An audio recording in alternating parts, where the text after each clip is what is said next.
She walked through my door the way a snake slithers into a bird's nest. Silent, intentional, with only the worst in mind. No dame her age has as many shows around her neck, and the jewelry she wore gave me a good idea of how she got them in the first place. She didn't say a word, just slid me the paper on the desk. Inside, a note.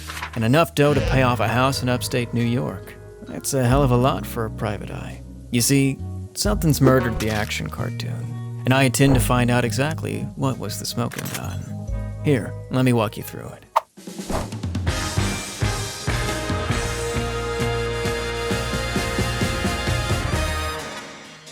Yeah, Stormhawks. How many of you remember this show? It was an animated television series created for Cartoon Network. It premiered on May 25th, 2007. This is one of the first examples I could remember in my life of a 3D animated show with a persistent, overarching plot. It's something we actually see a lot of today. It's funny, I think I enjoyed these shows as much as I did because of my nostalgia for Stormhawks. Everything about this show is ambitious as hell. It's actually sick. Honestly, it's a forerunner to a lot of practices we still see in recent media. And it sucks, because I think it got shafted by a lot of external forces, being the corporations that they aired for. It was ahead of the times. The marketplace just wasn't ready for something like this. Seeing as it only got 2 seasons with a grand total of 52 episodes. Still impressive if you ask me. Even though I'm singing its praises, I don't actually think the show held up all that well. But I respect its world building. It didn't lore dump you, and when things got exposition heavy, it was brief and digestible. A common problem with shows of that nature. I think I have a few ideas as to why we don't see many plot-driven cartoons these days. A few chief reasons point to conflicts higher up in the executive ladder. Usually the network and production company would be where to point the finger first, but instead of mobbing with pitchforks, let me show you what shakes the foundation from the inside.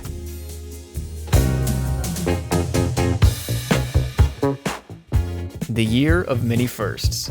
Mario Bros. Releases in Japanese arcades, the mobile phone reaches the public, and the first cartoon to be based off a toy premieres.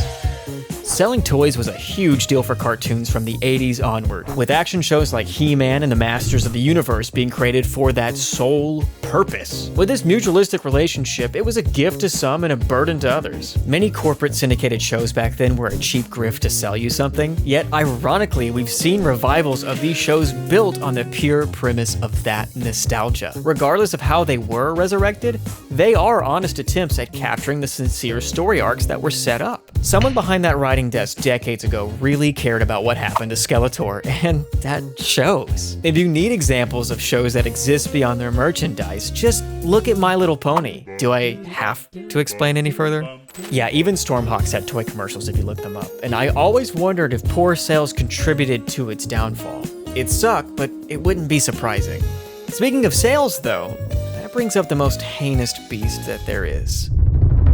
Avatar: The Last Airbender is regarded as one of the greatest animated series of all time, which cost Nickelodeon roughly $1 million per episode to produce. Book 1 alone spanned 19 episodes, so if we use this estimate, that's $19 million per season. If we use this as a benchmark for action cartoons, we're looking at $125,000 per episode being a lowest budget production.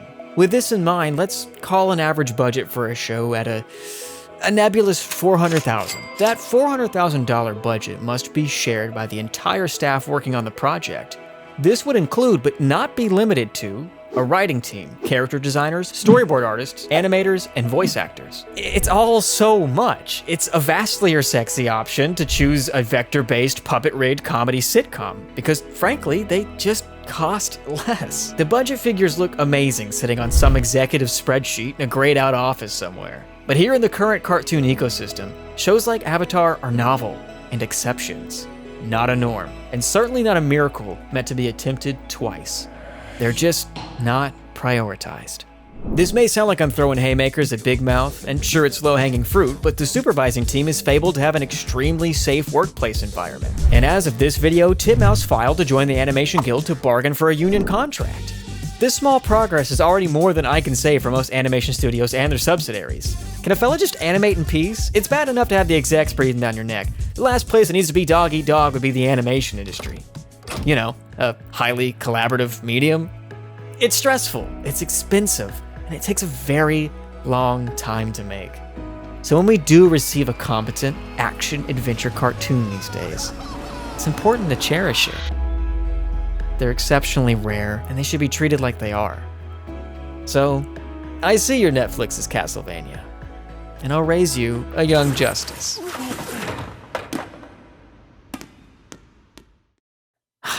Shit, it was Twitter the whole time.